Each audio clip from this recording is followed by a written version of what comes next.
Alam mo, isa sa pinakamasarap na pakiramdam ang pagmumotor ng long ride. Yung tipong pagsakay mo pa lang ng motor, pagpapaandar ng engine, may mararamdaman ka ng kakaibang saya.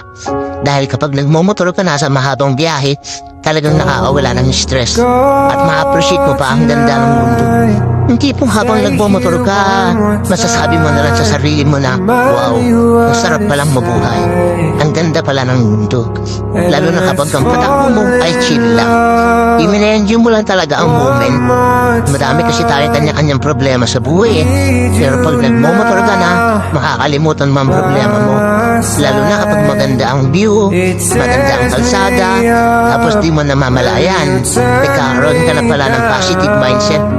Dahil magaan ang pakiramdam mo eh. Kaya kapag stress ka na, kailangan mo lang din talaga minsan ng mahabang biyahe bilang isang pahinga. Ang weird, no? Kasi nakakapagod magmotor. Pero